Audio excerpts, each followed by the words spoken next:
The last thing that we want is for any student to feel anxiety or feel stress with respect to this process.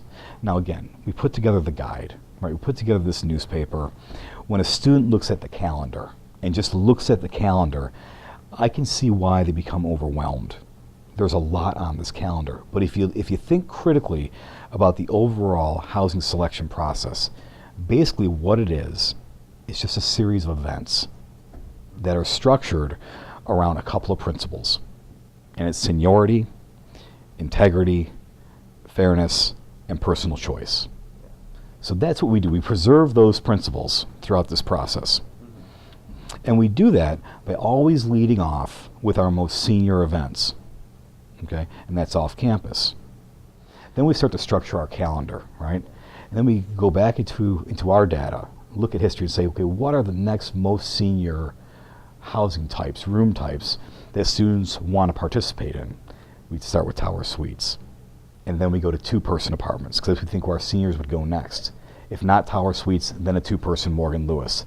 Then we go to our four-person events. Then we go to our upper-class singles and doubles. And then, of course, we go to rising sophomore selections. We're losing 582 single rooms down in Kissam Quadrangle. So the institution said, okay, what are we going to do to accommodate this bed loss? So we increased off-campus authorizations. We made the critical decision, strategic decision, to go ahead and convert our three-person apartments into four-person apartments in conjunction with VSG. Okay.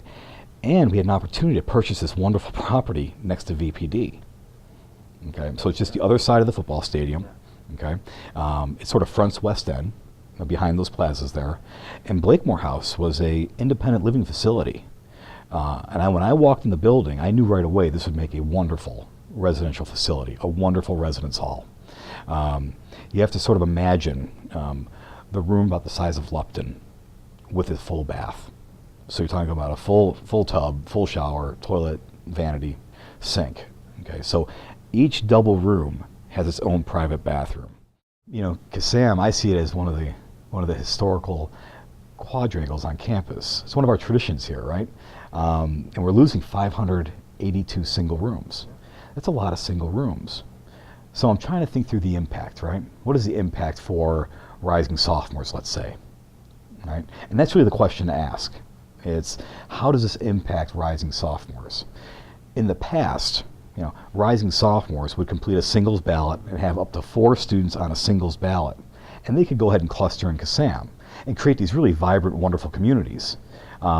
Actually, Kissam Quadrangle historically has had stronger communities when we look at our quality of life results than other communities on campus. I think mainly because of the floor size, right? There are 26, 28 students on a floor. Even though there's no common area on the floor, that hallway became that sort of common place, and those doors would stay open when you opened them. So it had this very, very free-flowing sort of community. We're not going to have that anymore. Okay, so 582 single rooms are gone. What do rising sophomores do if they don't have a roommate in mind? They got to find each other, right? So we're putting together some programs. I know residential education is putting programs together where students can meet one another. They're trying to find each other on Facebook. But there's one really important piece of advice we have to give to rising sophomores, and that is find a roommate. I cannot stress it enough, because of what's going to happen now when you lose 582 single rooms on campus. You're going to see a run on singles in towers and an alumni lawn by our seniors and juniors. And I can't say that with confidence just yet, but I'm almost predicting what's going to happen. So where are your singles now, right? Your singles are in Carmichael Towers East. They're in Cole Hall. They're in Tolman Hall. They're in McGill, our Living Learning Centers, McTier. They're in Vanderbilt Barnard. That's where our single rooms are.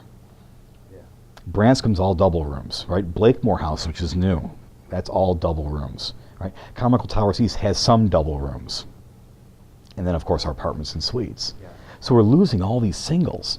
So what's going to happen to the sophomores if there's a run on singles from our seniors and our juniors? They need to find roommates.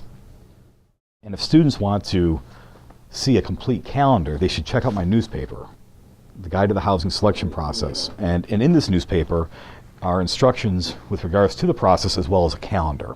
They can drop in. My calendar does fill up, so if they want to go ahead and send me an email, They can contact me at jason.a.jakubowski@vanderbilt.edu. They can also go ahead and contact residential education or resed@vanderbilt.edu. They can call the office at 322-2591. But you know what? It's always good to get accurate information from the source. And in my office, the Office of Housing Assignments really is the source of this.